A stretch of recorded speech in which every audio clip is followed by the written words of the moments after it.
بسم اللہ الرحمن الرحیم۔ السلام علیکم ورحمۃ اللہ وبرکاتہ۔ بیٹی ایک چھوٹا سا لفظ ہے مگر اس میں اتنی بڑائی، وسعت، دلکشی اور شیرینی ہے کہ لبوں سے ادا ہوتے ہی پورے جسم و جان میں حلاوت کھل جاتی ہے۔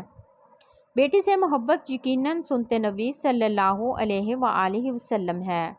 اس کی اہمیت کا اندازہ اس بات سے لگایا جا سکتا ہے کہ دور جہالت میں جب بیٹیوں کو زندہ دفن کر دیا جاتا تھا، اس رسم قبیحہ کا پیغمبر آخر الزمان صلی اللہ علیہ وآلہ وسلم نے قلعہ کما کر کے بیٹی والوں کو بشارت دی اور نوید سنا دی کہ جس نے اپنی بیٹیوں کی صحیح خطوط پر پرورش کی، انہیں پیار اور لاڈ دیا، ان کو گھر گھرستی سنبھالنے کے قابل کیا، وہ جنت کا حقدار ہے۔ بلا شبہ بیٹی گھر کی رونق اور برکت ہے۔ اس رشتے کی خوبصورتی ہی کچھ ایسی ہے کہ عمر بھر والدین کی ہمدرد و غمگسار رہنے والی یہ ننھی منی پری آنگن میں کیا اترتی ہے کہ گھر بھر میں ٹھنڈی چھاؤں اور نرم چاندنی سی بکھر جاتی ہے۔ ابھی پنگھوڑے میں ہی ہوتی ہے کہ زندگی کے دھوپ چھاؤں سے سمجھوتے کرنا سیکھنے لگتی ہے۔ بھوک ستائے تو زیادہ شور نہیں مچاتی، منہ میں انگوٹھا لے کر آنکھیں موند لیتی ہے۔ گھٹنوں کے بل چلنا سیکھتی ہے تو باپ کی ایک آواز پہ لپک کے جاتی ہے۔ ماں کو چھوٹی چھوٹی چیزیں لا لا کے دیتی ہے۔ باپ نے چمکارا، ماں نے چوم لیا تو سارے گھر میں کلکاریاں گونج اٹھتی ہیں۔ ذرا سا کسی نے جھڑک دیا، چہرے کی رنگت بدل جاتی ہے، آنکھوں سے آنسو بہنے لگتے ہیں۔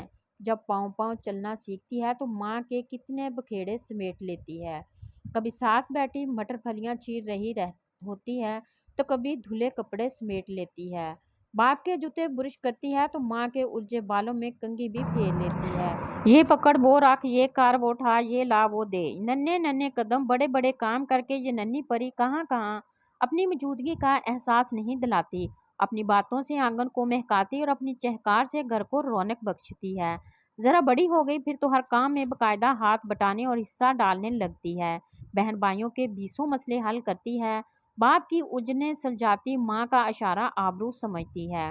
قد کاٹ نکالا نہیں کہ پابندیوں کی زد میں آ جاتی ہے، ایسے نہیں چلتے سے لے کر وہاں جانا ٹھیک نہیں تک کیا کیا روک ٹوک نہیں ہوتی، مگر یہ نخیز کلی سب سہ جاتی ہے کہ بچپن ہی سے اسے سر اٹھانے کا جوگا ہی نہیں چھوڑتا۔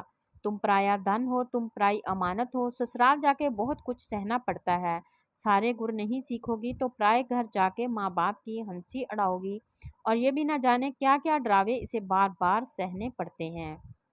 اور وہ چڑیا سے دل والی اندر اندر لرزتی پتے کی طرح کانپتی رہتی ہے، گردن چکائے سمجھوتے کی چادر کی بکر لپیٹے جی جی کیے جاتی ہے۔ ایسی پیاری راج دلاری من موہنی بیٹی کیا والدین پر کبھی بوجھ ہو سکتی ہے؟ کبھی جگر کا ٹکڑا، آنکھ کی ٹھنڈک، من کا چین بھی کسی کو بھاری ہوا ہے؟ مگر جیون کے کٹھن سفر پہ اڑتی ان کی نرم و نازک تتلی گھبرا نہ جائے، کہیں تھک کے نہ گر پڑے، کسی سے مات نہ کھا جائے، یہ خیال ماں باپ کو بیٹیوں پر سختیاں کرنے اور پابندیاں لگانے اور شادی کے بعد والی زندگی کی تربیت دینے پر مجبور کر دیتا ہے۔